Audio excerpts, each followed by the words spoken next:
How you doing today, guys? It's Steve Stay Spoolin', and today I'm here to show you two of my Subarus I have. One's a car I've owned since I was 21, and one's just a little flip car I picked up because, you know, I got the garage.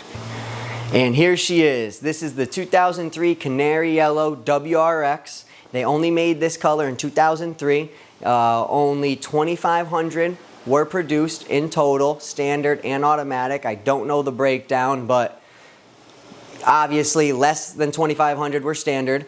With that being said, a lot of them have been totaled and crashed out, or most of these have honestly rotted away. And so with that being said, I don't know, it could be 200, 300, 500 in America. Very, very rare color and very rare car. So with that being said, I actually had it just repainted the same stock color because I actually like the color. Whether you like it or not, you can let me know in the comments. But I love this color. At first I wasn't sure and it grew on me. I've owned this car since I was 21.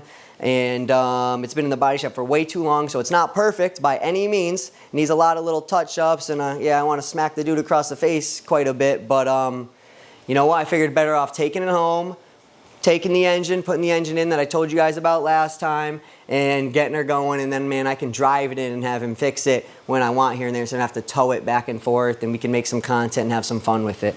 So as you can see, the whole car was just done, including the engine bay, because I had the engine out, right? So everything's done from better than factory. All of this is gray stock, non-painted primer. I included under the fenders and everything. So this car was painted, fenders, bumpers ripped off, had everything under the hood and inside the truck painted. Pretty much every bolt and metal on the outside of the car that wasn't where the interior was fully painted, better than factory. You know, everything completely covered. I had the doors taken off. I had the strikers taken off the car, as well as the plates taken off the doors. So there's no place for, you know, rust or anything, surface rust or any type of miss. Everything's been painted. The inside of the door cards, not only just taken off, but paid extra to get, you know, the actual sound deadening that's in the inside with the plastic and the goo that's held on underneath your door panels, and most of you probably don't even know is there. Had everything, so I could run the car with no door panels, but I do have door panels for it. The whole car, everything completely painted, like I said, better than factory, because if I was there doing it, might as well do it. Had a little bit of surface rust by where the side skirts go on the outer rockers, they call them. Just surface rust in a little area. Most people just touch it up, and I was like, fuck that, went crazy. Cut out the outer rockers, put them back in, and so they're actually the last two outer rockers in America. It was during COVID, and it was hard for me to hunt them down, and it took me a few months to get them both from Subaru dealer, but the last two in America, both outer rockers done. So good luck if you crash your car, man, you ain't getting any more. If you're hitting the side, you're fucked. If you own a 2002 to 2000 whatever Impreza, this body style. As well as, so let's go into the car a little bit. Besides the body, where it cost me about $20,000, it's got full it's a 2003. They didn't even make STIs in 2003, so it's a WRX. They didn't start STIs in America until 2004. But with that being said, I have the 2004 to 6 or whatever it is, full STI interior. You're looking at a few grand. You buy everything brand new. We got the front seats, the rear seats. I bought one of the last few carpets brand new from Subaru, actually a few years ago as well. It was like one of the last 3 or 4 in stock in America.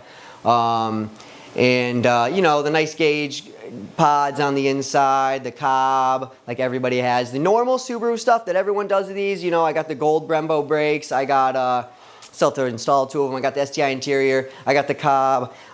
You know, it's got an NVIDIA, actually it might even be HKS turbo back exhaust. I'd have to check. It's been so long, like I said, since I've gotten her home. With that said, she slammed. And the engine over there's got a lot of work done to it. She should make 500 on E85 or 400 on pump on 20 pounds of boost. That's what I'm shooting for. Really reliable. And man, she's just a beautiful car. Beautiful car. They really don't make them like this anymore. And it's also the lightest year for a WRX ever. So it's the bug eye. So it's like 3,100 or 3,200 pounds or something like that stock. So they're actually pretty quick compared to the newer ones that are a little heavier. And I have a 6-speed transmission that's in it out of a 2018 with a 2008 bell housing, so I could still fit the speed sensor so my speedo works. So short gears, stronger transmission, good for more horsepower. Yeah, good for over 1,000 the transmission. So man, this thing's gonna be a 6th street car. That's what this car is.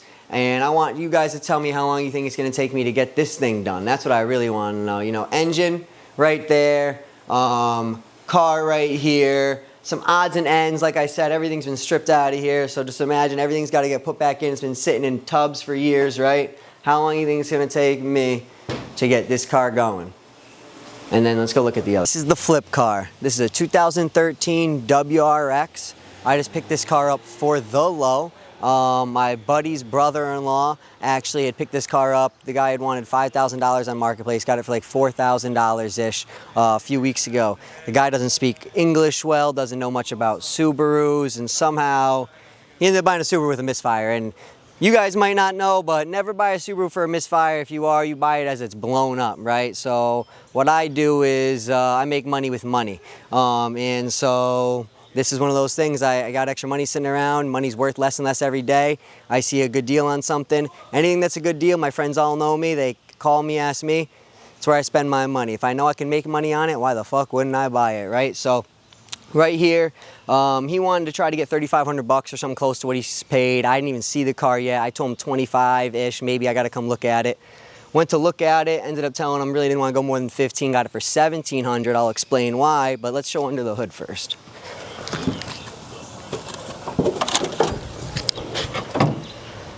All right, so it's got a lot of the goodies that you'd see on a Subaru. It's got the Cobb intake. It's got a Cobb blow-off, right, or recirculatory blow-off. It's got a Cobb downpipe over here, full Cobb downpipe turbo back exhaust. So that's a few $1,000s in itself. Aftermarket radiator, looks like off the top of my head. No one really told me anything about the car. I can just tell by looking at the car. Cobb access part. It's got the typical Cobb goodies. That's probably why it's blown up. I'm not too sure. I got to verify, but pretty much as the guy bought the car, doesn't run like it has a misfire and hiccup, but doesn't really make much boost. On the Cobb access port, it tells you that it's got a slight misfire on cylinder 2, or a misfire.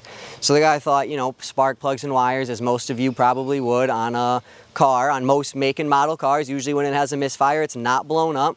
But when you're driving a Subaru, man, like you can even call the dealer, oh, spark plugs, injectors, if not, probably blowing up. It's just one of those things. These things, they're running right. When they're not running right, they're probably blowing up. Head gasket, you smoke some rings. There's a few different things that goes wrong. And this probably has none of the upgrades that you should do to keep this engine running long lasting. They do some upgrades like cylinder 4 has bad coolant because it's farthest from the system. Little things like that to keep the longevity of these EJs going. But anyways, I got it for $1,700, and to someone like me, that's a steal. Some people might pay 3-4G, some people might want it for $1,000 but I sell some stuff on eBay. I do pretty good at that. If the exhaust is $3 grand brand new, it's probably $2,200 on eBay to me, something along those lines. Subaru people will pay up. The downpipe's not made anymore. A couple little things, I just look at the car really fast and I just see money and then, you know, make an offer, and if it's worth my time, because, you know, it's not just about getting the money out of it. I got to take the parts off or deal with someone coming to take the parts. There's odds and ends, but hey, it's money to be made. And it was honestly my least favorite of all the body styles, but it's growing on me a little bit just sitting in my driveway. I feel like Fast and Furious with all the race cars, right? The hatchback's definitely growing on me. The WRXs are killer cars, man. I've owned probably my 7th or 8th one at least. Like I said, I've owned that other one for like 8 years at least, man. If you got the money and you don't care, either mod them and blow them up and spend the money, or keep them stock and they'll last. It's pretty much your two options there, but there's not much else to be said about it.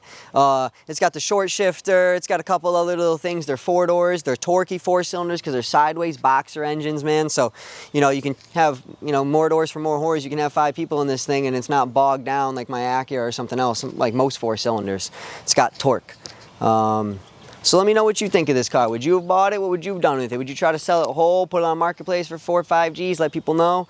Or would you, you know, try to part it out, make the most 7, 8, 9 grand? You know, it might not even be blown up. I am going to check the injectors and the coils just because. But, you know, you got to buy it, worst case scenario, and that's why I made him such a hard offer. And if, hey, I get lucky, that's on me. The dude didn't know what he was doing.